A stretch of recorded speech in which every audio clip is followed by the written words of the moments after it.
এই ছেলে কাকে বেয়াদব বলছো? এত বড় দামড়া ছেলে অথচ ম্যানার্স জানে না। তুমি তো এই শপিং মলের মালিকের ছোট ছেলে, তাই না? মেয়েদের সাথে অসভ্যতামি করো, বিষয়টা তোমার বাবাকে জানাতে হবে দেখছি। আগুন মেয়েটিকে শান্ত কণ্ঠে শুধারো। কি হয়েছে আমাকে বলুন, আমি ওর বড় ভাই। মেয়েটি গমগমে গলায় বলল, জি, আপনাকেও চিনি।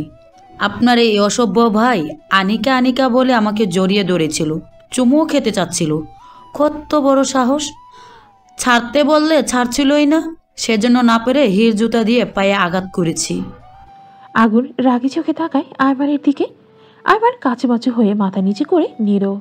মেয়েটার দিকে তাকিয়ে আগুন শান্ত কণ্ঠে বলল, I am extremely sorry ma'am. আমার ভাইয়ের হয়ে আমি আপনাকে সরি বলছি।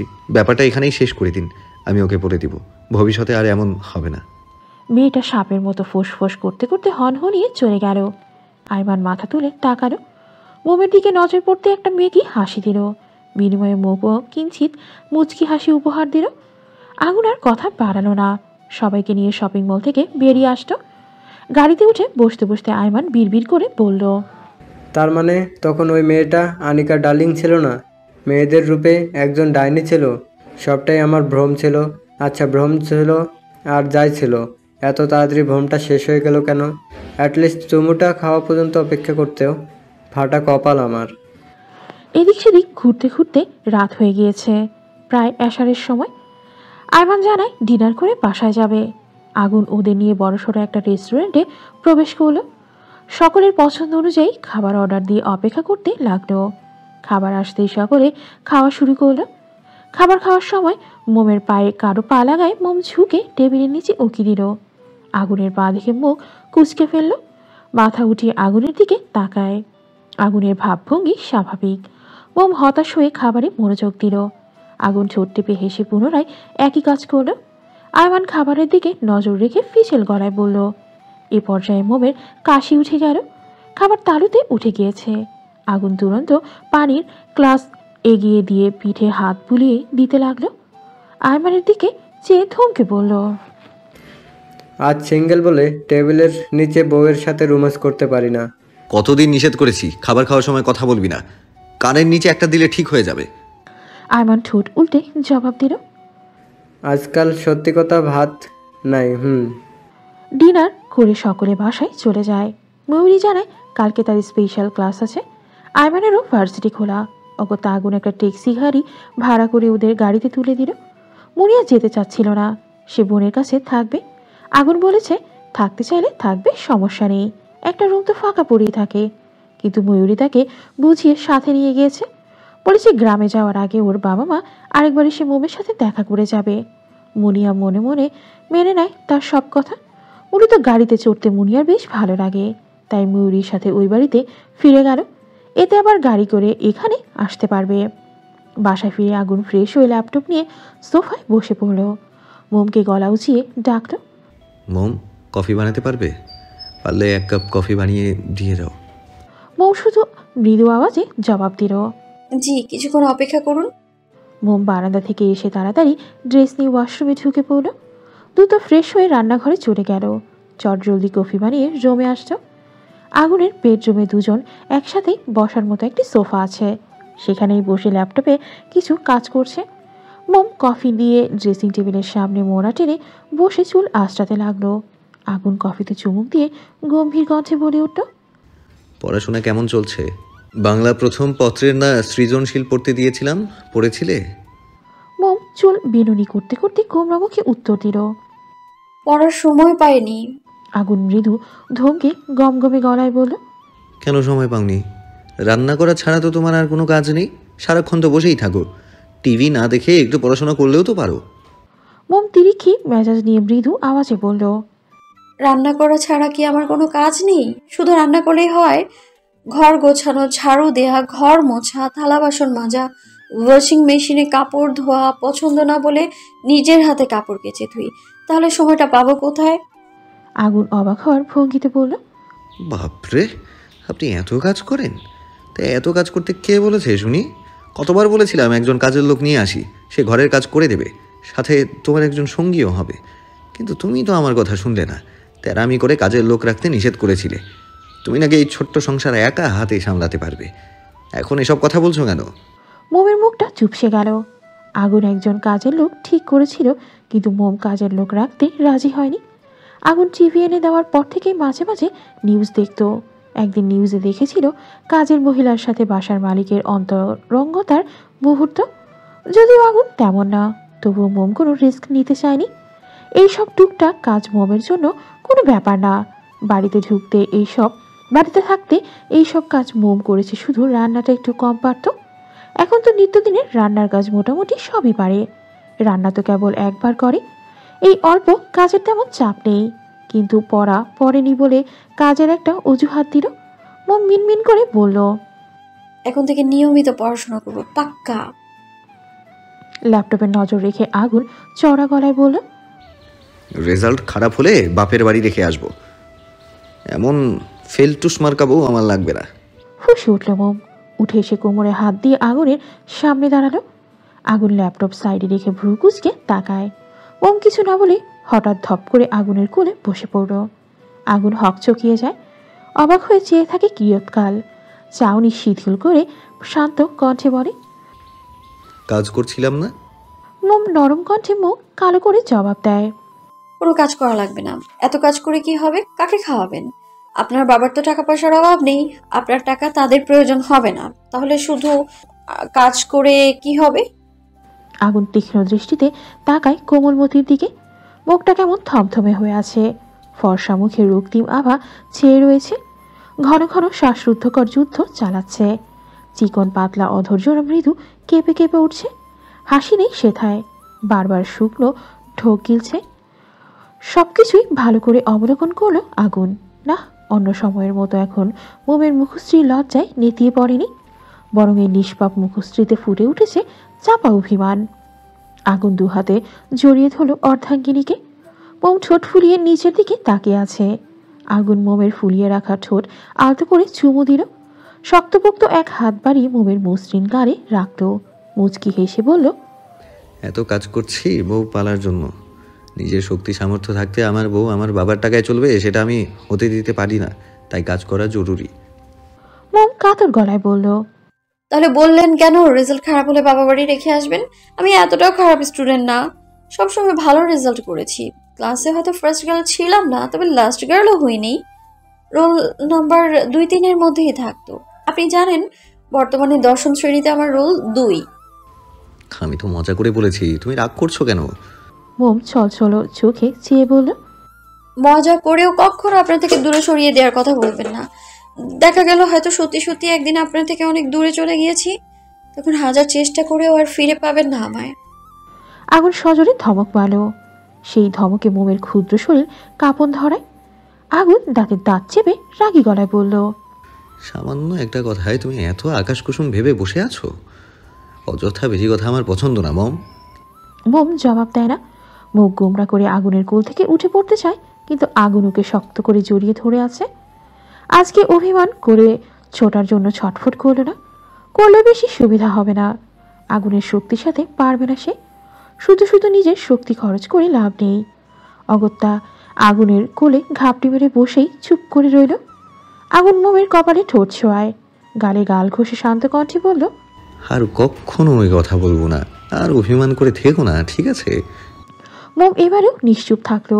মোমের থুতনিতে আলতো কামড় দিয়ে আগুন একই ভঙ্গিতে বলল, উত্তর দাও। বললাম তো আর বলবো না। মোম জবাব দিল না। আগুন পড়েছে মহাজালায়। বউ যদি কথায় কথায় এমন পটকা মাছের মতো ফুলে থাকে তাহলে কি হবে? মিষ্টি মিষ্টি কথা বলে রাগ ভাঙানোর অভ্যাস আগুনের নেই। এক হাতে মোমের ঘাট চেপে ধরে মুখটা একদম আগুনের মুখের কাছে নিয়ে আসতো। গালে ঠোঁট বুলিয়ে হিসহিসিয়ে বলল, এত অভিমান ভালো না মম, বলেছি তো আর অমন কথা বলবো না।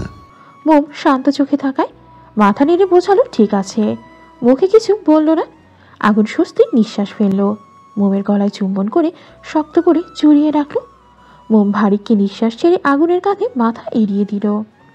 গরমের সকাল একটি বিশেষ সৌন্দর্যে ভরা থাকে, যেখানে প্রকৃতির প্রতিটি কোণে এক নতুন জীবন ধরা দেয়। সারা রাতের শান্তির পর সূর্যের প্রথম রশ্মি যখন আকাশে ছড়িয়ে পড়ে, তখন চারপাশে এক ভিন্ন ধরনের উজ্জ্বলতা দেখা যায়।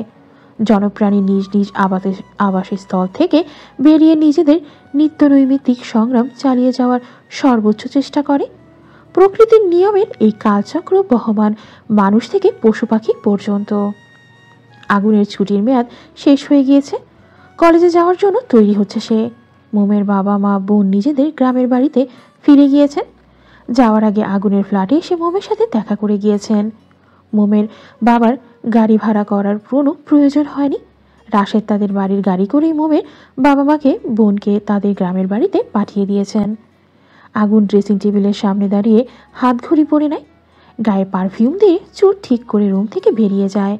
ফুল হাতার শার্ট কনুই পর্যন্ত গোটাতে গোটাতে রান্নাঘরে ঢুকে পড়ল। মোম ব্রেকফাস্ট বানাচ্ছে। আগুন গিয়ে মোমকে পেছন থেকে জড়িয়ে ধরল। শক্তপোক্ত হাত দুটি মোমের পেটে বিচরণ করছে। মোম চমকে ওঠে। পরিচিত পুরুষালী মিষ্টি ঘ্রাণ রাসারন্ধ্রে প্রবেশ করতেই বুঝতে পারল এটা তার মাস্টার মশাই। মোম কিঞ্চিৎ রাগী লুক নিয়ে আগুনের দিকে তাকায়। আগুনের কোনো ভ্রুক্ষেপ হলো না। মোমকে শক্ত করে জড়িয়ে ধরে মোমের কাঁধে থুতনি থেকে দাঁড়িয়ে রইল। আগুনের উষ্ণ গরম নিঃশ্বাস মোমের ঘাড়ে আছড়ে পড়ছে। এতে মোমের শরীর মৃদু ঝাঁকুনি দিয়ে উঠল।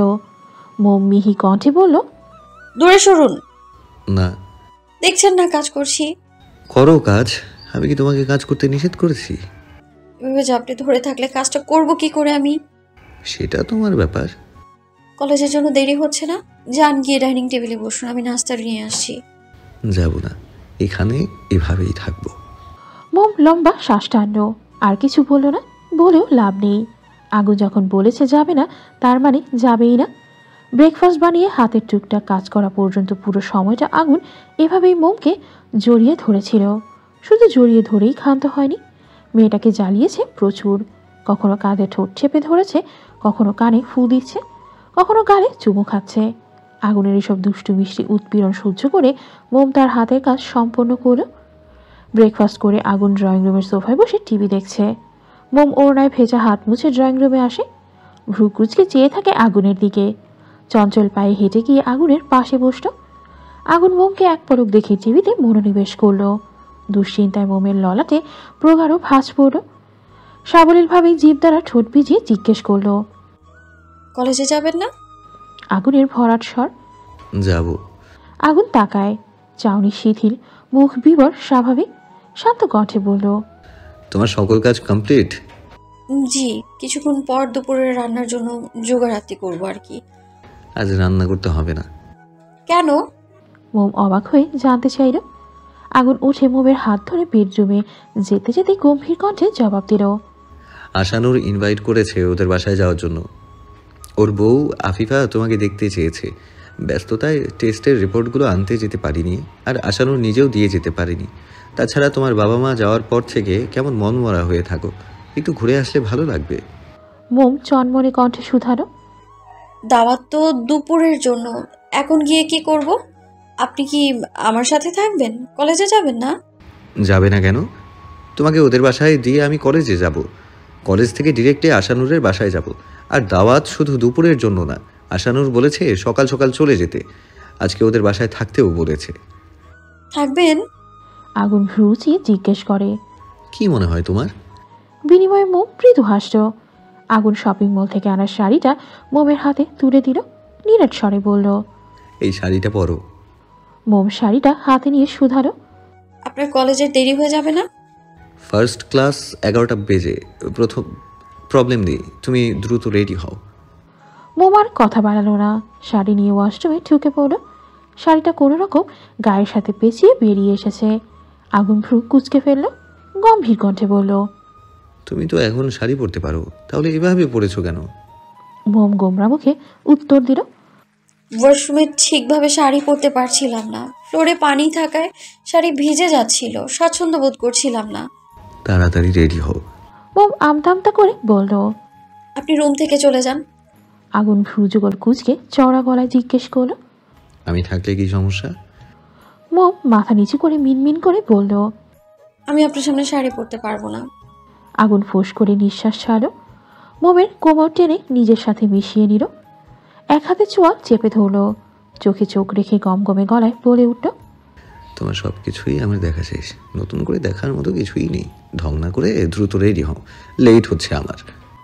বাক্য শেষ করে মোমকে ছেড়ে দিল। আগুনের লাগামহীন কথায় মোম লজ্জায় কুকড়ে গেল। গাল ফুলিয়ে আগুনের সামনে তৈরি হতে লাগলো। আগুন আর চোখে মোমের দিকে তাকায়। ড্রেসিং টেবিলের আয়নায় মোমের মুখশ্রী সম্পূর্ণ দেখা যাচ্ছে। আগুনের চোখ আটকে যায় মোমের উন্মুক্ত প্যাটে। ধবধবে ফর্সা মসৃণ প্যাট আগুনের চোখ ধাঁধিয়ে দিচ্ছে। নজর ফেরানো বড় কষ্টসাধ্য হয়ে পড়েছে। নিষিদ্ধ ইচ্ছাগুলো কড়া নাড়তে শুরু করেছে ঝড়ের গতিতে। মোম ঘাড় ঘুরিয়ে তাকায়। মোমের চাহনিতে আগুন অস্বস্তিতে পড়ে যায়। চটজলদি নজর ফিরিয়ে নেয়। মোম শাড়ি পরে চুলগুলো খোপা করে নিল। সম্পূর্ণ তৈরি হয়ে আগুনের সামনে এসে দাঁড়ায়। আগুন মোমকে এক পলক দেখে হাত ধরে বাসা থেকে বেরিয়ে গেল। লাউ শাক পাতা হাতে করে বাড়িতে প্রবেশ করতেই অনামিকার চোখ ছানা বড়া হয়ে গেল। বিস্ময় দৃষ্টিতে তাকিয়ে থাকে বাবার দিকে। আনিকার বাবা আয়মানের সাথে কি সুন্দর হেসে হেসে কথা বলছে। আনিকার মস্তিষ্ক ফাঁকা ফাঁকা লাগছে। শিরা উপশিরায় রাগ যেন তরতর করে বেড়ে চলেছে। শাকপাতা রান্নাঘরে রেখে ধূপধাপ পা ফেলে এগিয়ে যায় তাদের নিকট। কোমরে হাত রেখে চিবিয়ে চিবিয়ে বলল, আপনি আমাদের বাড়ি পর্যন্ত চলে এসেছেন? আয়মান যেন ওর কথা শুনতেই পেল না। আনিকার দিকে তাকালো না পর্যন্ত। আনিকার গা জ্বলে উঠল। আনিকার রাগ মিশ্রিত কণ্ঠস্বর শুনে আনিকার বাবা উচ্ছ্বসিত হয়ে শান্ত কণ্ঠে মেয়েকে বললেন, ছেলেটা চিনতে পারছিস? তুই নাকি ওকে চিকিৎসার জন্য হাসপাতালে নিয়ে গেছিলি। আমি জানি তো আমার মেয়ে পরোপকারী মানুষ। ছেলেটা কত ভদ্র, কৃতজ্ঞতা জানাতে বাড়িতে চলে এসেছে। আজকাল উপকার করলে কয়জন মনে রাখে। ছেলেটা ভারী মিষ্টি। আনিকা বিড়বিড় করে বলল। মিষ্টি না, হার বজ্জাত। আয়মান মুচকি হেসে বলল, আজকাল সত্যি কথার ভাত নাই। আমি তো আর অকৃতজ্ঞ না, সহজে কোনো কিছু ভুলি না। যাকগে, আপনাকে যেটা বললাম আশা করি মনে রাখবেন, ভুলে যাবেন না কিন্তু। আনিকার বাবা সানাউল্লাহ ভরসার স্বরূপ বলে উঠলেন, মনে থাকবে বাবা, এমন সোনার টুকরো ছেলের কথা কেউ ভুলে যায়। আয়মান ঠোঁট কামড়ে হাসে। সানাউল্লাহর গাল টিপে দিয়ে বলল, সেজন্যই তো আপনাকে আমার এত ভালো লাগে। সানাউল্লাহ থমথমে খায়। রাশভারী কণ্ঠে বললেন, আমি তোমার গার্লফ্রেন্ড না যে গাল টিপাটিপি করবে। পরবর্তী বিষয়টি খেয়াল রাখবে। আয়মান জিভ কাটো মেকি হেসে বলল, জি আচ্ছা, আমি এখন আসি আঙ্কেল। তোমার সাথে কথা বলে ভালো লাগলো। সময় পেলে আবার এসো। আয়মান আনিকার দিকে চেয়ে দুষ্টু হেসে জানায়, তা তো অবশ্যই, একমাত্র মেয়ের হবু জামাই বলে কথা। আমি আসবো না তো কে আসবে? বলেই ঘর থেকে বেরিয়ে যায়। আনিকা চোখ বড় বড় করে তাকায় বাবার দিকে। নাকের পাটাতন ফুলিয়ে চেঁচিয়ে বলে ওঠে, বাবা, এই ছেলেটার ওই সব ফালতু কথা শুনে তুমি ওকে কিছু বললে না কেন? সানাউল্লাহ ভাবলেশীনভাবে জবাব দিল, কি বলবো? ভুল কি বলেছে ছেলেটা? তোরা দুজন দুজনকে পছন্দ করিস। আমাকে বললে আমি কি তোদের সম্পর্ক স্থক্ষেপ করতাম? আমি ওইসব বাবাদের মতো না। মেয়ের ইচ্ছার মূল্য আমার কাছে সবার আগে। তবে আমার রাগ হচ্ছে তোর উপর। তুই ছেলেটাকে ভালোবাসিস, সে কথা আমাকে কেন বলিস না? ও ছেলে কেন বলল? আমাকে জানালে ভয় পাচ্ছিলি? যদি তোদের সম্পর্ক মেনে না নেই সেজন্য? আনিকা হতভম্ব হয়ে গেল। বিস্ময় ওর অক্ষিকোটর ছেড়ে বেরিয়ে আসতে যাচ্ছে। ও আমানকে পছন্দ করে, ভালোবাসে? কবে থেকে? আনিকা সময় নষ্ট করল না। চঞ্চল পায়ে ঝড়ের গতিতে ছুটে চলল। আয়মান ওদের বাড়ি থেকে কিছুটা দূরে চলে গিয়েছে। আনিকা দৌড়ে আয়মানের সামনে গিয়ে দাঁড়ায়।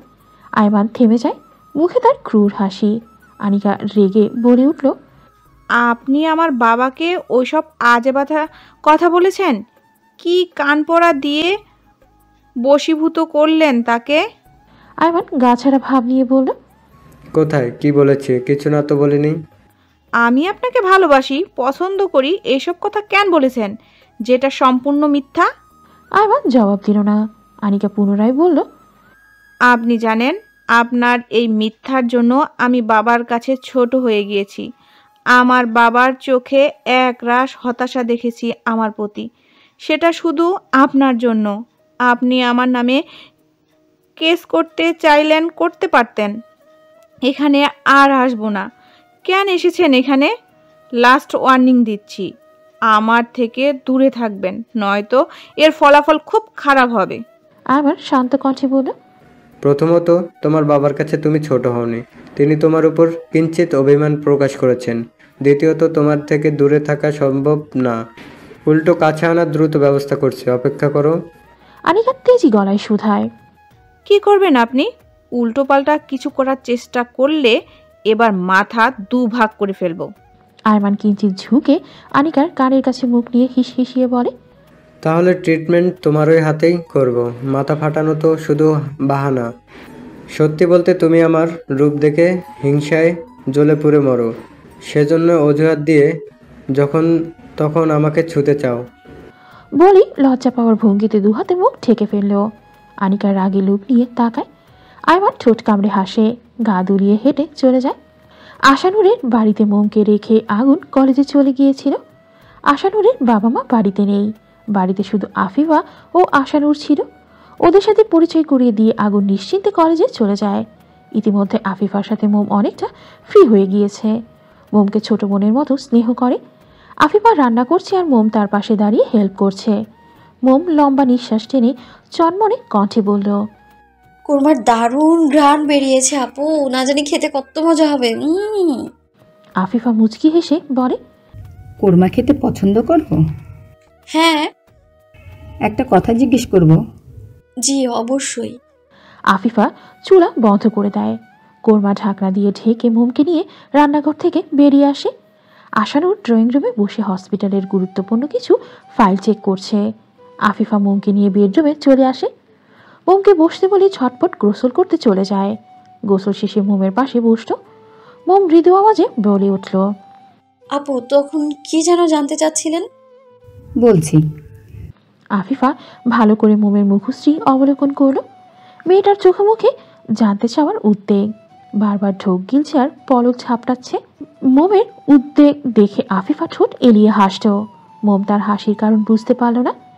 আফিফা মোমের থুতনিতে হাত রেখে জিজ্ঞেস করল, আরে রিল্যাক্স, এত হাইপার হচ্ছ কেন?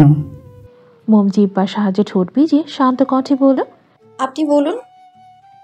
আফিফা সিরিয়াস ভঙ্গিতে জানতে চাইল, আগুনের সাথে তোমার সবকিছু ঠিক আছে? মোম বুঝতে না পেরে প্রশ্ন করল, জি কিসের কথা বলছেন? না মানে তুমি তো খুব ছোট, সংসারের হালচাল বুঝতে পারছো কি না, আগুনের সাথে তোমার বৈবাহিক সম্পর্ক কেমন সেটাই জানতে চাচ্ছি। মোম ছোট করে উত্তর দিল, জি সব ঠিক আছে। মোমের ঘাড়ের দিকে নজর পড়তে আফিফা মোমের কথায় মাহাত্ম্য বুঝতে পারল। মোমের গালে হাত রেখে মুচকি হেসে বলল, সুখে থেকো তোমরা, আগুন খুব ভালো ছেলে, হাই স্কুল লাইফ থেকেই পরিচয় ওর সাথে, একটু উগ্রমেজাজি, তবে মনটা স্বচ্ছ পানির মতো। ওর মন জুগিয়ে চলতে পারলে তোমাকে আকাশ সমান ভালোবাসায় মুড়িয়ে রাখবে। মোম মনোযোগ সহকারে শুনল। আফিফা পুনরায় বলল, যত দ্রুত সম্ভব বাচ্চা নিয়ে নিও, অনেক সময় দেখা যায় বয়সের দরুন কনসেপ্ট করতে সমস্যা দেখা দেয়। আমাকে দেখো, বিয়ের 2 বছরের বেশি হয়ে গিয়েছে, অথচ একটা সন্তান দিতে পারছি না। শেষের কথাটা হতাশ কণ্ঠে বলল। আফিফার কথায় মোমের লজ্জা লাগছে, তবে তার একটা সন্তানের জন্য হাহাকার শুনে মনটা খারাপ হয়ে গেল। মোম সহসা আফিফাকে জড়িয়ে ধরল, ভরসা স্বরূপ বাক্য আওড়ায়, হতাশ হবেন না আপু, সব ঠিক হয়ে যাবে। আফিফা নিজেও মোমকে আঁকড়ে নিল। স্মিত হেসে বলল, আমি যা বলেছি সেটা কিন্তু আগুনকে বলো না, শুনলে ও ভীষণ রাগ করবে। আর দ্রুত বলেছি বলে এখনই বাচ্চা নিতে বলিনি, বছর ঘুরুক তারপর। মোম লাজুক হাসল। দুপুরে আগুন আসার পরে সবাই একসাথে খাবার খেলো। লাঞ্চ করে ড্রয়িং রুমে বসে আছে 4 জন। কিছু একটা মনে পড়তেই থমথমে মুখে আশানুর উঠে যায়। বেডরুমে গিয়ে আগুনের টেস্টের রিপোর্ট এনে আগুনের হাতে দিল। মোম ঝট করে রিপোর্টটা ছিনিয়ে নিল। আশানুর ফ্যাল করে চেয়ে রইল। আগুন ঠোঁট কামড়ে হাসে। আফিফা শুধালো, কার রিপোর্ট এটা? আশানুর ঠোঁট বাঁকিয়ে জবাব দেয়, আগুনের।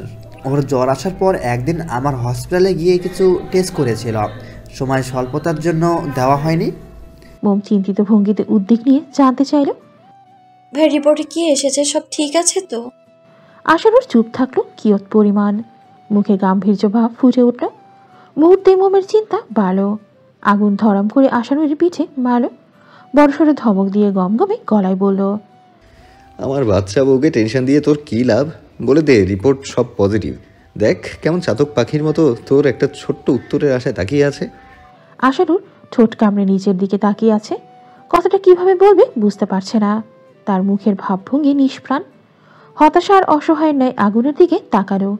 দীর্ঘশ্বাস ছেড়ে নিষ্প্রভ গলায় বলে, আমি এখন যেটা বলতে চাচ্ছি আশা করি স্বাভাবিকভাবে সবটা মেনে নিবি। আর মম জানো তো, প্রত্যেক প্রাণীকে মৃত্যুস্বাদ গ্রহণ করতে হবে। আমরা কে কিভাবে মারা যাব কেউ জানি না। আমার মনে হয় সবটা পরিষ্কার করে বলা উচিত। মম, তুমি ধৈর্য সহকারে শান্ত হয়ে আমার কথা শুনবে, ওকে? মোমের চোখে পানি চলে এলো। অজানা আশঙ্কায় বুক কাঁপছে অস্বাভাবিক গতিতে। মস্তিষ্কের গোত্রে যেন রক্ত চলাচল বন্ধ হয়ে গিয়েছে। ভয় হাত পা ঠান্ডা হয়ে আসছে। কয়েকদিন আগে একটা খারাপ স্বপ্ন দেখেছিল। মোম জোরে জোরে শ্বাস টানছে। এ পর্যায়ে বদলে গেল আগুনের অভিব্যক্তি। এতক্ষণের হাসিটা ধপাস করে নিভে গেল। বিস্ফোরিত নয়নে সিরিয়াস হয়ে তাকায় আশানুরের দিকে। প্রকট চক্ষু জোড়া উঠে আসে ললাটে। জিভ দিয়ে ঠোঁট ভেজায় সে। শান্ত কণ্ঠে শুধায়, রিপোর্ট কি এসেছে তুই বল, যেটাই আসুক আমি শুনতে প্রস্তুত। আশানুর মনমরা কণ্ঠে বলে ওঠে, কিভাবে যে বলি, আমি ভাবিনি রিপোর্টে এমন কিছু আসতে পারে। আগুন অধৈর্যের সহিত আবার বলল, হেয়ালি করিস না, বল। আশানুর মোমের দিকে তাকায়। মেয়েটার অক্ষিকোটরে পানি টলমল করছে। এই তো এক্ষুনি গড়িয়ে পড়ল বলে। রক্ত জবার মতো পাতলা অধৈর্যরা কেমন শুষ্ক দেখাচ্ছে। আশানুর তপ্ত নিঃশ্বাস ফেলল। আফিফা চিন্তিতর সমেত বিরক্তকর কণ্ঠে বলল, কি হলো আশানুর, তুমি চুপ করে আছো কেন? তোমার নীরবতা কারো কোমল হৃদয় আঘাত হানছে। তুমি কি সেটা বুঝতে পারছো না? মুহূর্তেই কারো চিকন কণ্ঠে আর্তনাদ শুনে সেদিকে দৃষ্টি তাক করল তিনজন। মোম মৃদু আওয়াজে ফুপিয়ে ফুপিয়ে কাঁদছে। আতঙ্কিত গলায় কেঁদে কেঁদে ভরে উঠল, ওনার কি কোনো বড় অসুখ হয়েছে? বলুন না ভাইয়া, কিছুদিন আগে আমি একটা ভয়ঙ্কর স্বপ্ন দেখেছিলাম।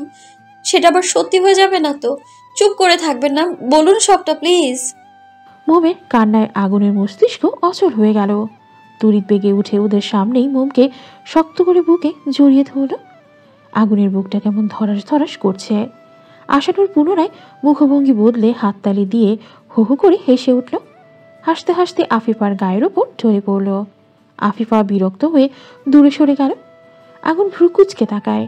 আশানুর অধরের হাসি বজায় রেখে বলল, ভয় পাওয়ার মতো কিছু হয়নি, আলহামদুলিল্লাহ। সকলের রিপোর্ট পজিটিভ। আগুন একদম পারফেক্ট আছে। আবহাওয়ার পরিবর্তনে হয়তো জ্বর এসেছিল। মোম কবুতরের ছানার মতো আগুনের বুক থেকে মুখ তুলে উকি দিল। আগুন ঠিক আছে শুনে স্বস্তির নিঃশ্বাস ছাড়ল। আগুনের বুকের সঙ্গে মিশে এখনো ফুপিয়ে যাচ্ছে মেয়েটা। আগুন মোমের মাথায় হাত বুলিয়ে দেয়।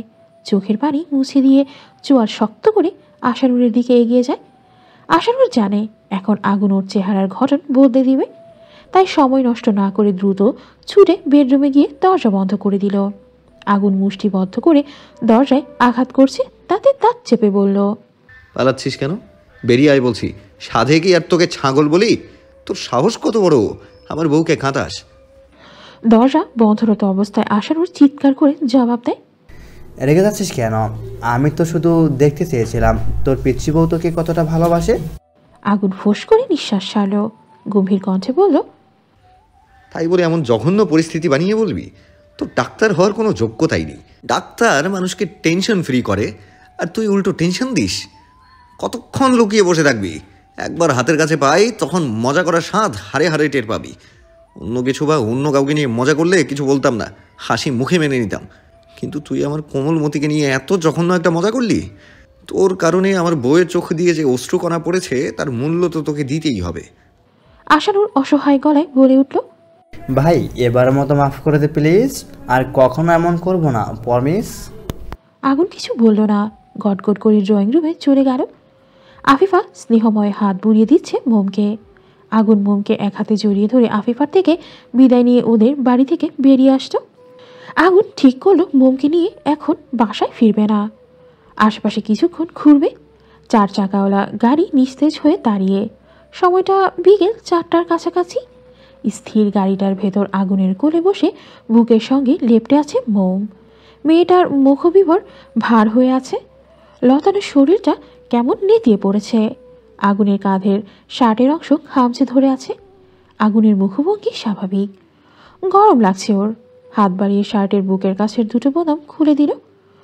ওদের গাড়িকে পেছনে ফেলে কত শত গাড়ি হাওয়ার বেগে নিজ গন্তব্যে প্রস্থান করছে। মোম কাচের ছোট্ট জানালা দিয়ে সেসব কিছু অবলোকন করল। দুজনের মধ্যে পিন পিন নীরবতা বিরাজমান। মৌনতার ইতি টেনে আগুনের শান্ত কণ্ঠ ভেসে ওঠে। ভাবছি এখন বাসায় ফিরবো না, বেরিয়েছি যখন আরেকটু চারপাশ ঘুরবো। তুমি কি বলো? মোম নিরুত্তর। আগুনের বুককে মুখ ঘষল। আগুন হতাশ হলো। হাতের অঞ্জলি পটে মোমের মুখশ্রী তুলে নিল। যত্ন নিয়ে মোমের কপালে চুমু এঁটে দিল। মোমের নেত্রযুগল ছলছল করে উঠল। বেহায়া চক্ষু পানি করার তর সইল না, টুপ করে গড়িয়ে পড়ল। ঠাই পেল মোমের কিঞ্চিত রক্তাভাব ফর্সা গালে। মোমের এই লুকটা আগুনের কাছে দেখতে কি মিষ্টি লাগছে। টুপ করে কামড় বসানো মোমের লাল হয়ে যাওয়া উঁচু নাকে। হাত দিয়ে চোখের জল মুছল না। পুরুষালী ঠোঁট জোড়া ছুঁয়ে গেল সেথায়। আজ মোম লজ্জায় আগুনের বুকে মুখ লুকাল না, স্থির বসে আছে। আগুনের বুঝি তা সহ্য হয়? মোমের খোপা করা চুলগুলো খুলে দিল অবলীলায়। মোম চকিতে তাকালো স্বামীর আদরে। আগুন মুখ ডুবিয়ে দিল মোমের ঘাড়ে। কোমরে থাকা হাতের বন্ধন দৃঢ় হলো। মোমের বক্ষস্থল কেঁপে ওঠে। পেলব হাত চলে যায় আগুনের সিল্কি চুলে। মুহূর্তে মৃদু আর্তনাদ করে উঠল মেয়েটা।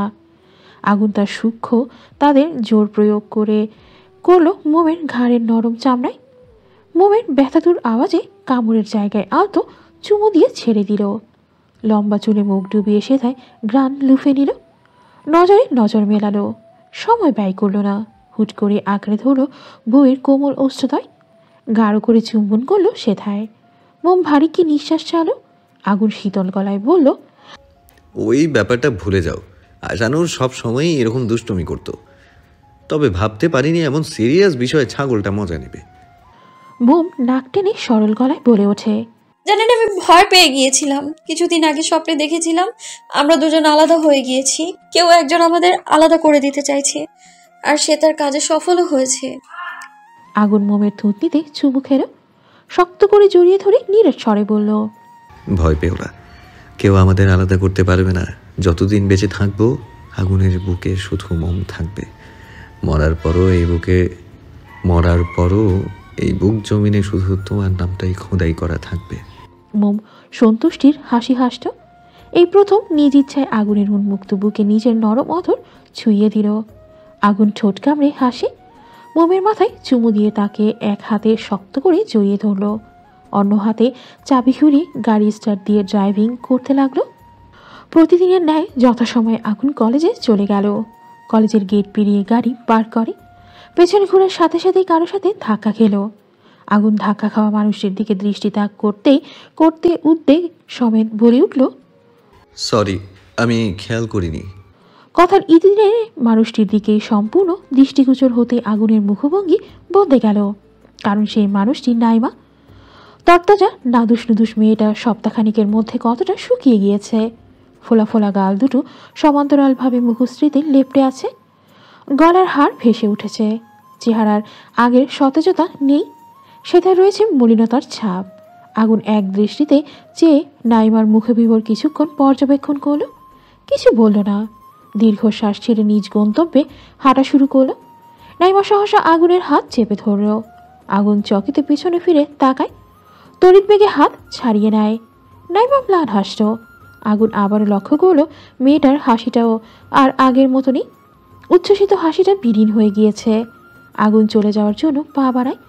নাইমা নিষ্প্রভ গলায় বলে ওঠে, কেমন আছিস আগুন? আগুনের বাড়ন্ত পা থেমে যায়। স্বভাবসুলভ গম্ভীর কণ্ঠে জবাব দিল, ভালো। ছোট করে উত্তর দিয়ে চুপ থাকলো। নাইমাকে পাল্টা ভালো আছে কিনা জিজ্ঞেস করলো না। আগুন অন্যদিকে চেয়ে আছে। নাইমা তাচ্ছিল্য হাসে। কণ্ঠ খাদে এনে বলল, জানতে চাইলি না তো আমি কেমন আছি? আগুন তাকায় তার পানে। আগুনের চোখে মুখে একরাশ স্নিগ্ধতা। মুখে কোনো কথা ফুটতে চাইল না।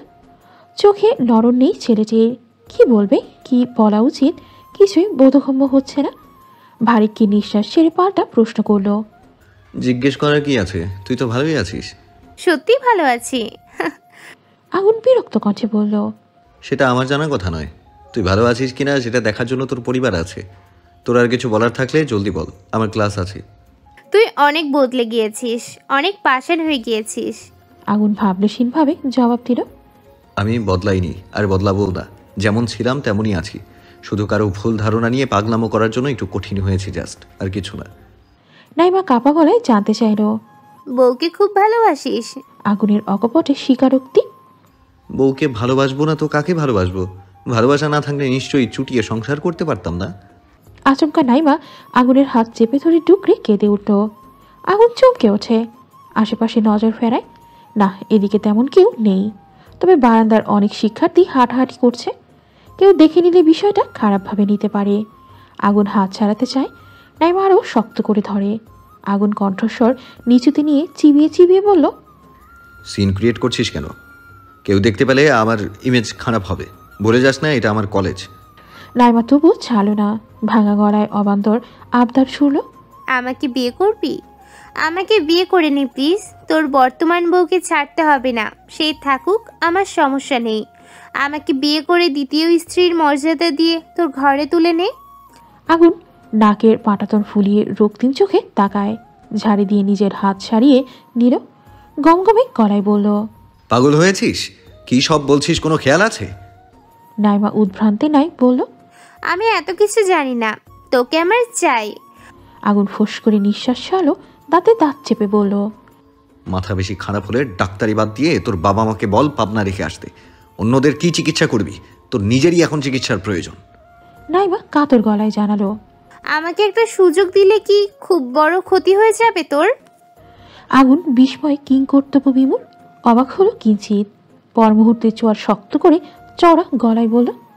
আশ্চর্য, তুই কি আমার প্রেমিকা বা বউ যে তুই কোনো ভুল করবি আর আমি তোকে নিজের জীবনে ফিরে আসার জন্য সুযোগ দিব?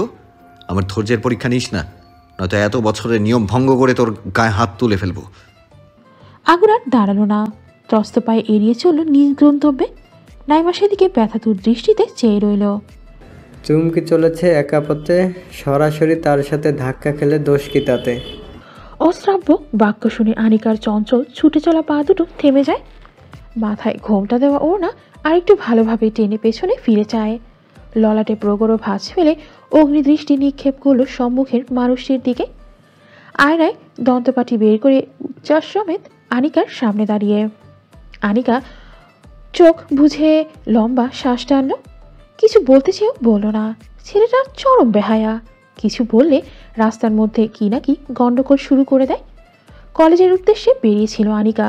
কলেজের কাছাকাছি আসতেই এরকম অদ্ভুত বাক্য শুনে ঘাড় ঘুরিয়ে দেখে আয়মান দাঁড়িয়ে আছে। আনিকা চুপ করে আবার হাঁটতে থাকলো। আয়মান দৌড়ে সামনে এসে দাঁড়ায়। আনিকা বুকে হাত গুজে রাগী লুক নিয়ে তাকায়, কটমট করে বলে ওঠে। পথ আটকাচ্ছেন কেন? আপনাকে না আমার পিছু নিতে নিষেধ করেছিলাম, তবুও কেন এসেছেন? আয়মান ব্যাপক মুড নিয়ে হেসে বলল। আমি আসবো না তো কে আসবে? যাকগে আসল কথায় আসি। শোনো লঙ্কা মরিচ আনিকা, আমি এত ঘুরিয়ে পেঁচিয়ে কথা বলতে পারি না।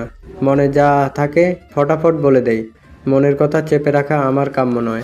আনিকা বিরক্ত হয়ে জানায়। যা বলার তাড়াতাড়ি বলুন, আমাকে যেতে হবে। আয়মান উচ্চ বাক্যে বলে উঠল। রাখো তোমার যাওয়া যাই। আমার মাথা বিগড়ে গিয়ে ওনার কলেজে যাওয়া হচ্ছে। আমি তো ভার্সিটির ক্লাস রেখে তোমাকে আমার মনের কথা জানানোর জন্য এত দূর ছুটে এসেছি।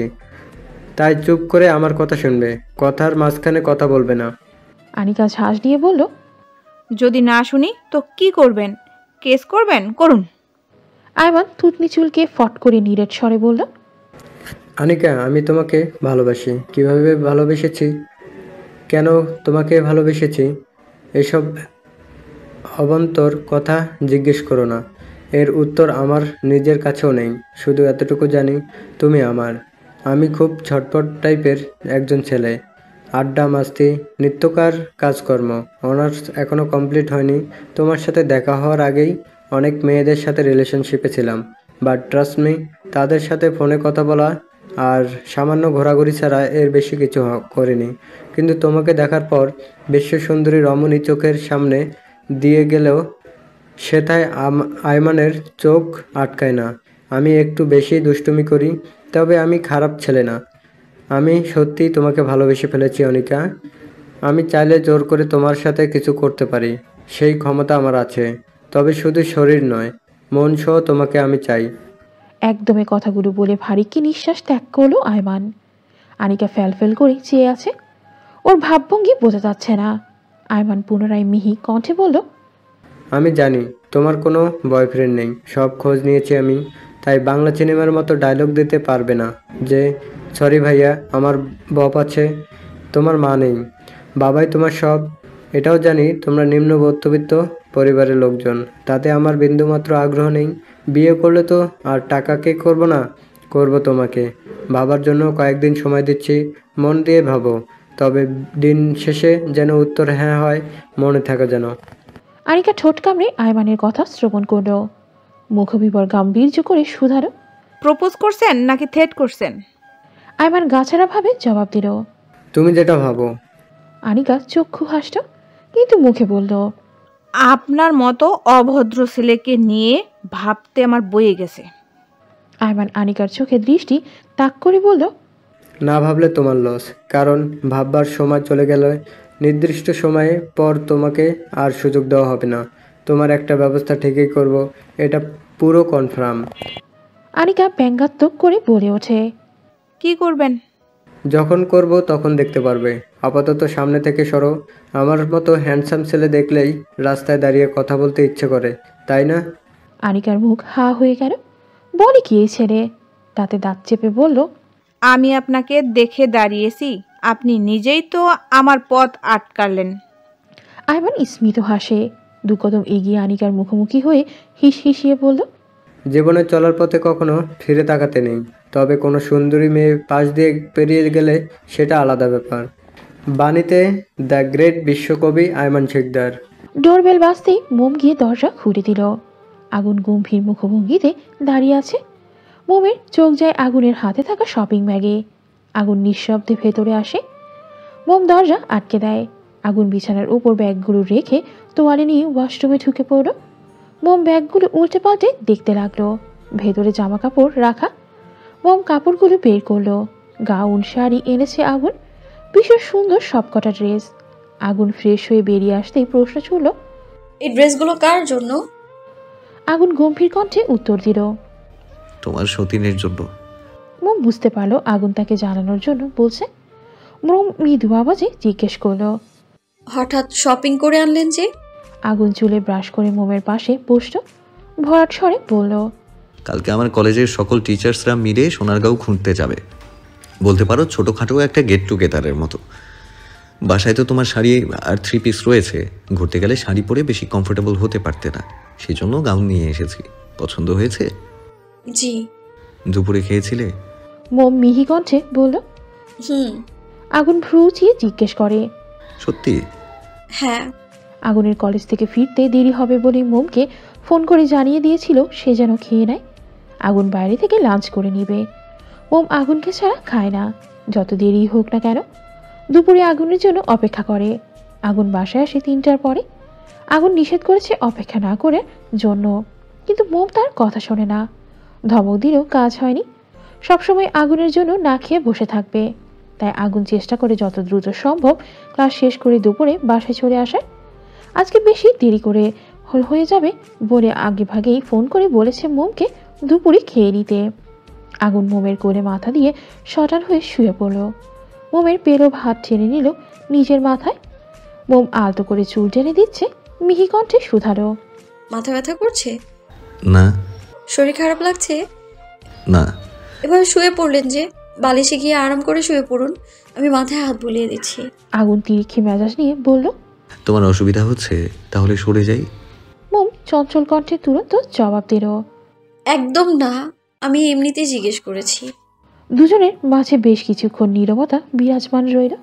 মৌনতা ভেঙে মোম ব্যগ্র কণ্ঠে জানতে চাইল, ঘুমিয়ে পড়েছেন?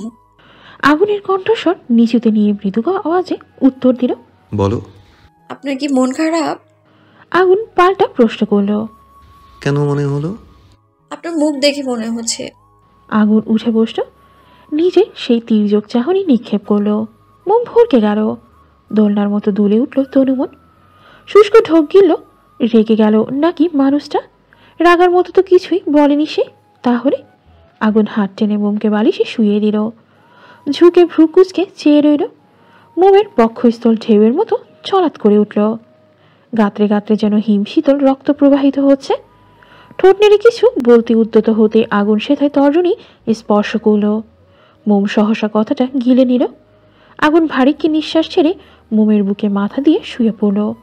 লম্বা শ্বাস টেনে মোমের শরীরের মেয়েলি ঘ্রাণ নাসারন্ধ্রে টেনে নিল। নাইমার সাথে কথা বলার পর থেকেই মন মেজাজ ঠিক নেই, রাগ হচ্ছে খুব, কিন্তু রাগটা আসলে কার উপর বুঝে উঠতে পারছে না। নাইমা তখন ওই রকম একটা কথা কিভাবে বলতে পারলো? ওর কণ্ঠনালীতে এত জোর কিভাবে আসতো? মুখে উচ্চারণ কিভাবে করলো মোমকে ধোকা দিয়ে তাকে বিয়ে করার? এভাবে আর কতদিন চলবে? এতবার বোঝানোর পরও কাজ হচ্ছে না। ঘুরে ফিরে নিজের সেই একঘেয়ে কথা নিয়েই পড়ে আছে। ভালোবাসা কি এত সহজ যে চাইলেই কাউকে দিয়ে দেওয়া যাবে? তাহলে নাইমা কেন বুঝতে পারছে না কি চলছে তার মনে? আগুনের প্রতি ক্ষোভ আবার মোমের উপর দেখাবে না তো? এরকম কিছু হলে আগুন নাইমাকে কখনো ক্ষমা করবে না। আগুনের কাজে মোম অবাক হলো ভীষণ। আগুনের পিঠে এক হাত রেখে নরম কণ্ঠে শুধালো, হঠাৎ কি এভাবে শুলেন যে? ইচ্ছা? আমার মনে হচ্ছে আপনি কোনো কিছু নিয়ে চিন্তায় আছেন। আমাকে বলুন, আমি শুনতে চাই। আগুন গম্ভীর কণ্ঠে বলল, কিছুই হয়নি। এত বেশি ভাবতে কে বলে তোমাকে? মোম গোমরা মুখে বলল, আমি ভাববো না তো কে ভাববে? আগুন উত্তর দিল না। মোমকে শক্ত করে জড়িয়ে ধরে চোখ বন্ধ করল।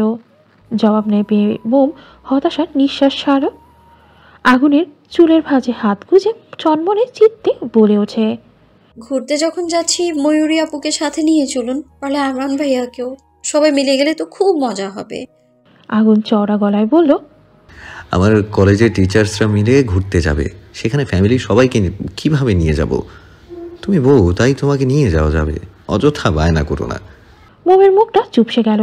ভালোভাবে বললেই তো হতো, এত রাগ দেখিয়ে বলার কি আছে? মোম ঠোঁট পাকায়, কথা বলবে না কুমড়ো মার্কা লোকটার সাথে। আগুনের মাথা হতে হাত সরিয়ে নেয়, মোস্টামুষ্টি করতে থাকে। আগুন ধমকে বলে ওঠে, এত নড়াচড়া করছো কেন? মোম গাল ফুলিয়ে তেরা কণ্ঠে বলল, সমস্যা হলে ছেড়ে দিন, আমি নড়াচড়া করবই। আগুন ফোঁস করে তপ্ত শ্বাস টানল। মাথাটা কেমন চিনচিন ব্যথা করছে। মোমকে ছেড়ে পিছনে ফিরে অন্যদিকে মুখ করে শুয়ে পড়ল। মোম চমকে উঠল। বিস্ময় ছোট্ট মুখখানা আপনা আপনি ফাঁক হয়ে গেল। রাগ করলো কি কুমড়ো মার্কা লোকটা? মোমের দৃঢ় নিঃশ্বাস, কিছু তো একটা হয়েছে। নয়তো এই লোক মোমকে কাছে পেয়ে না জ্বালিয়ে এত নিশ্চুপ থাকার মানুষ সে না। এখন কিছু জিজ্ঞেস করার দরকার নেই, পরে ঠান্ডা মাথায় জেনে নেওয়া যাবে। মোম নিজের বালিশ ত্যাগ করে আগুনের বালিশে শুয়ে তাকে পেছন থেকে জাপটে ছড়িয়ে ধরল। মাথা কিঞ্চিত উঁচিয়ে আগুনের মুখোমুখি বোঝার চেষ্টা করল। বরাবরের মতোই ব্যর্থ হলো। খানিকক্ষণ হলো পরে আগুনের ভরাট স্বরে শুনতে পেল, রাতে সব গুছিয়ে নিও। মোম মুচকে হাসল। যাক বাবা, কুমড়োটা কথা বলেছে, তার মানে বেশি রাগ করেনি।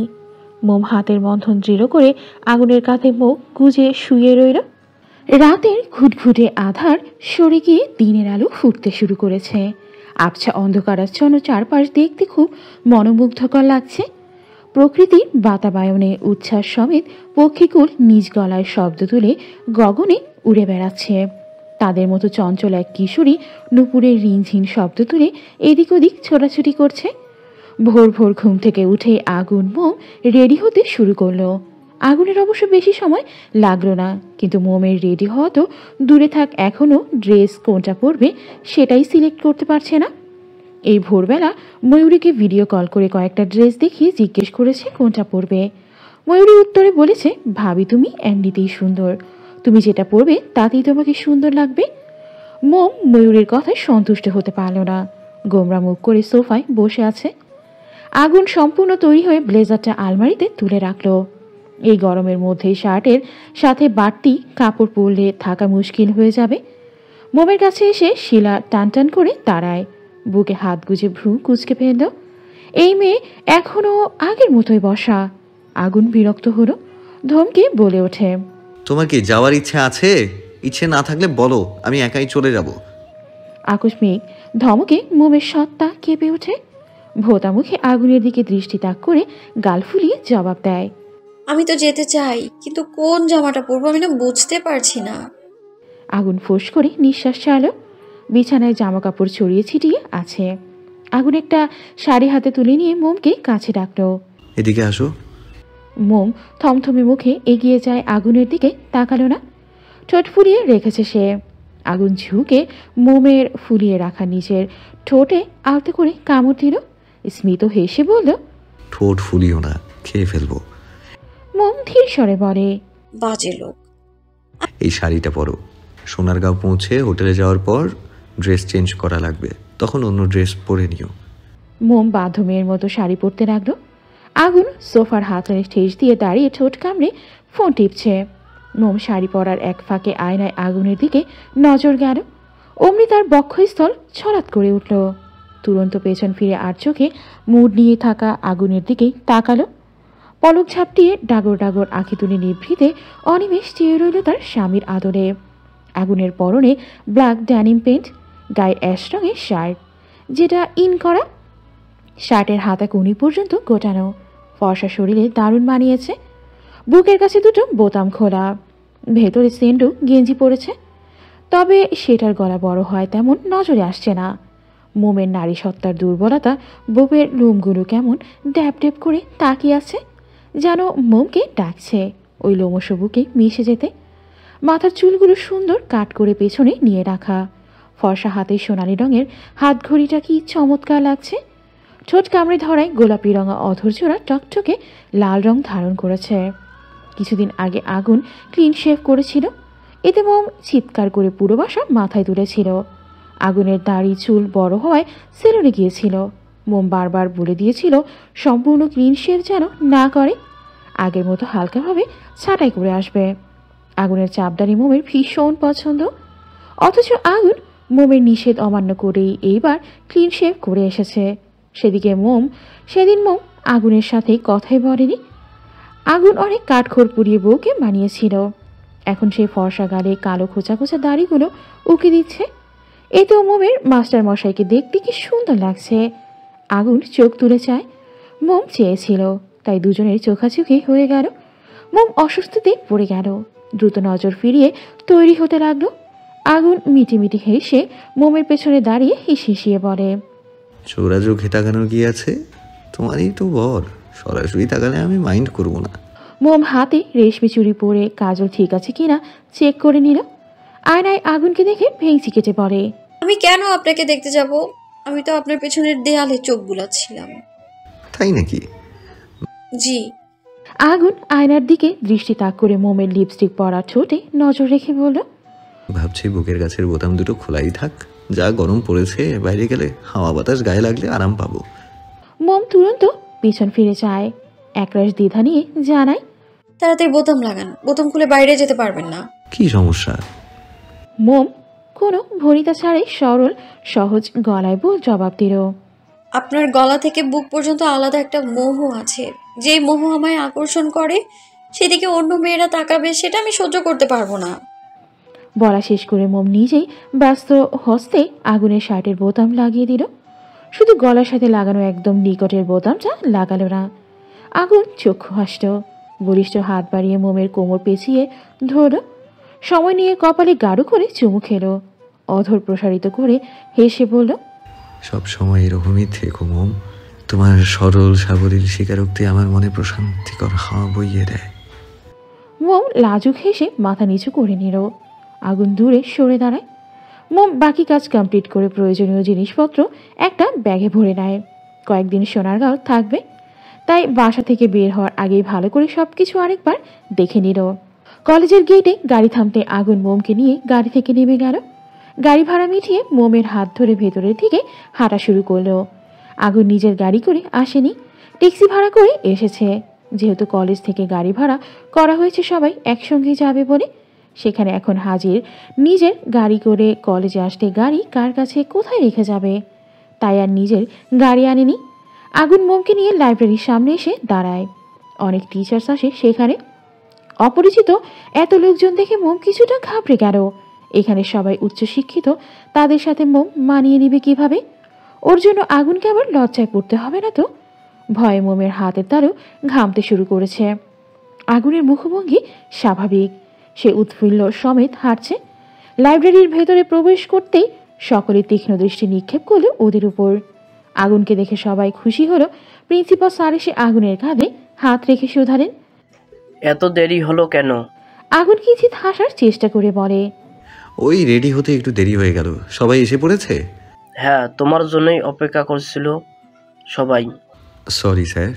প্রিন্সিপাল মুচকি হেসে বলেন, ইটস ওকে ম্যান। আগুন বাকিদের দিকে তাকায়। সবাই কেমন হাঁ করে তাকিয়ে আছে, তাদের চোখে মুখে একরাশ বিস্ময়। তাদের একাগ্রতা গভীর চাহনি আগুনের পাশে দাঁড়িয়ে থাকা সুন্দরী রমণীর দিকে। অল্প বয়সী হুড়পড়ি আগুনের সাথে কি করছে? সকলের মনে এই একটা প্রশ্ন উকি দিচ্ছে। তাদের মনোভাব বুঝতে পেরে আগুন স্মিত হেসে জানালো, মিট মাই ওয়াইফ মিসেস আগুন শিকদার। সকলেই যেন হোঁচট খেল। চোখ বড় বড় করে তাকিয়ে আছে দুই কপত কপতির দিকে। প্রিন্সিপাল স্যার এতক্ষণ মোমকে লক্ষ্য করেনি। তিনি নিজেও আগুনের বলা মিসেস শিকদার কথায় বেশ অবাক হয়েছেন। তিনি জিজ্ঞেস করলেন, তুমি বিয়ে করছো কবে, কোথায়? আমাদের তো জানালে না। স্যার আসলে তেমন কাউকে বলতে পারিনি, সাডেনলি বিয়েটা হয়ে গিয়েছিল। আমাদের বিয়ের প্রায় 1.5 মাস হয়ে গিয়েছে। আগুন একে একে সবার সাথে মোমকে পরিচয় করিয়ে দিল। সবাই আন্তরিকতার সাথে অনেক কথাই মোমকে জিজ্ঞেস করেছে, বিশেষ করে অন্য প্রফেসরদের ওয়াইফরা। মোম শুধু বিনিময়ে মাথা নেড়ে জবাব দিয়েছে। রাফি আগুনের কাজ ঘেঁষে দাঁড়িয়ে ফিসফিস করে বলল, হে কি আপনার সেই পছন্দের মানুষ যার কথা সেদিন রেস্টুরেন্টে বলছিলেন? আগুন শান্ত কণ্ঠে জবাব দিল, হ্যাঁ। রাফি চওড়া হাসি উপহার দিয়ে বলল, জিতেছো ভাই। আগুন ভ্রুকুচকে ফেলল। বুঝতে না পেরে ফের প্রশ্ন করল, মানে? ভাবিকে দেখতে অনেকটাই বাচ্চা বাচ্চা লাগছে। বয়স কত শুনি? 16। সবাই আরেক দফা চমকে উঠল। বিস্ময় তাদের চোখ কোঠর ছেড়ে বেরিয়ে আসার উপক্রম। কথাটা আগুন একটু জোরেই বলেছে। সবাই অবাক হলেও তাদের তেমন কোনো ভাবান্তর হলো না। কিন্তু সিনিয়র এক প্রফেসর এসে অবাকের সহিত জানতে চাইলেন, what? I can believe this আগুন। তুমি একজন 16 বয়সী বাচ্চা মেয়েকে বিয়ে করতে পারলে? বিবেকে বাঁধলো না? আগুন অস্বস্তিতে পড়ে গেল। কিভাবে বিষয়টা হ্যান্ডেল করবে? রাফি বিষয়টা এড়িয়ে যাওয়ার জন্য বলল, আরে স্যার বাদ দেন তো সে কথা। আজকালকার মেয়েরা অল্প বয়সেই অ্যাডাল্ট হয়ে যায়। আগুন স্যারের বউকে দেখতে কিন্তু অতটাও ছোট মনে হচ্ছে না। সিনিয়র প্রফেসর তিরিক্ষি মেজাজ নিয়ে বললেন, মেয়েটা কতটুকু সেটা বড় কথা নয়। বড় কথা হলো প্রফেসর আগুনের বয়সের সাথে মেয়েটা যাচ্ছে না। কোথায় 29 আর কোথায় 16। শুধু বিয়ে করলেই হয় না, বয়সের সাথে ম্যাচিংয়েরও তো একটা কথা আছে। শিক্ষিত মানুষ হয়ে বাল্যবিবাহ কী করে করলো সে? আগুন তাকায় প্রফেসরের দিকে। এই প্রফেসর কোনো এক কারণে আগুনকে সহ্য করতে পারে না। কারণটা তিনি না জানালেও আগুন বুঝতে পারে। আগে এই সিনিয়র প্রফেসরের কাছে শিক্ষার্থীরা প্রাইভেট পড়তো। চাকরিতে জয়েন করার পর থেকে শিক্ষার্থীরা আগুনের কাছে প্রাইভেট পড়তে চায়, কিন্তু আগুন এই পর্যন্ত কাউকে প্রাইভেট পড়ায়নি, সকলকে নিষেধ করে দিয়েছে। তবুও কোনো এক শিক্ষার্থী আর এই সিনিয়র প্রফেসরের কাছে প্রাইভেট পড়েনি। সেই জন্য তিনি আগুনের ওপর রেগে আছেন। আগুন বুঝতে পারে না এতে আগুনের কী দোষ। হয়তো সেই রাগ এখন বাল্যবিবাহ নাম করে ঝাড়তে চাইছেন। আগুন ফোঁস করে তপ্ত শ্বাস টেনে রাগটুকু ঘিরে নিল। কণ্ঠ খাদে এনে ভারী কি গলায় বলল, কোথায় লেখা আছে শুধু অশিক্ষিতরা বাল্যবিবাহ করতে পারবে আর শিক্ষিতরা পারবে না? আমাদের বিয়ে আগে থেকেই ঠিক করা ছিল। আমার ওয়াইফ যদি আমাকে খুশি মনে মেনে নিয়ে সংসার করতে পারে, সেখানে আপনার কি সমস্যা বুঝতে পারছি না। এক পর্যায়ে প্রফেসর কিছুটা দমে গেলেন, পাল্টার কথা বাড়ালেন না। ওনাকে এই কলেজের কেউ দেখতে পারে না, না শিক্ষার্থী আর না অন্য কোনো প্রফেসর। এমনকি প্রিন্সিপাল স্যারও ওনাকে দেখতে পারেন না। ওনার নামে অনেক শিক্ষার্থী অভিযোগ জানিয়েছে তাকে। প্রফেসর ক্লাসে পড়া সঠিকভাবে না বুঝিয়ে বারবার প্রাইভেটে পড়ার তাগিদ দেন। বিষয়টা নিয়ে প্রিন্সিপাল প্রফেসরকে রাগারাগিও করেছিলেন। প্রিন্সিপাল স্যার সকলের উদ্দেশ্যে বললেন, এই টপিক নিয়ে কেউ আর বাড়াবাড়ি করবে না। এটা যার যার পার্সোনাল ম্যাটার। কলেজের মাঠে গাড়ি দাঁড়িয়ে আছে, সকলে নিজেদের সিটে গিয়ে বসে পড়ুন। মোমকে জানালার পাশের সিটে বসিয়ে সাথের সিটে আগুন বসল। আগুন আগে থেকেই বলে রেখেছিল জানালা বরাবর ডাবল সিট রাখবে তার, নিজের জন্য না, তার কোমলমতির জন্য। বড়সড় একটা বাস গাড়ি ভাড়া করা হয়েছে। গাড়িটা 2 তলা বিশিষ্ট। যারা এসেছে তাদের মধ্যে কাপল হচ্ছে 8 জন, আর বাকিগুলো সিঙ্গেল। আগুন 2য় তলায় মোমকে নিয়ে বসেছে। মূলত কাপল যারা, তাদের সকলের সিটই 2য় তলায়। আকাশ এখন বেশ পরিষ্কার। ইতিমধ্যে সূর্যের কিরণ পৃথিবীর বুকে হানা দিয়েছে। রাতের অন্ধকার সরিয়ে নিজের দীপ্তি সরিয়ে দিয়েছে ধরণীর বুকে। গাড়ি চলতে শুরু করেছে তার নিজ গতিতে। মোম শাড়ির সাথে হিজাব বাঁধেনি, ক্লিপ দিয়ে ফুলের মতো করে খোপা পেতেছে। গাড়ি চলার সাথে সাথে মোমের কানের দুল সামনে পিছে দুলছে। আজ একটু ভালোই সাজগোজ করেছে মোম। আগুন নিজে মোমকে সাজিয়ে দিয়েছে, শুধু লিপস্টিক গাঢ় করে দিতে দেয়নি, সেজন্যই হালকা করে দিয়েছে। মোমের পাতলা ঠোঁটে মনোমুগ্ধকর হাসি ঝুলিয়ে বড় বড় আঁখি তুলে চারপাশে অবলোকন করছে। আগুন সেই রাঙা ঠোঁটের হাসির দিকে মুগ্ধ দৃষ্টিতে তাকিয়ে আছে। তার নববধূর কাজল কালো চোখের মায়ায় আটকে যায় সে ক্ষণে ক্ষণে। চোখ দুটো স্থির লোচনে মনোনিবেশ করে মোমের পিবর ঠোঁটে। প্রফেসর আগুন, আমাদের দিকে একটু নজর দিলেও তো পারেন।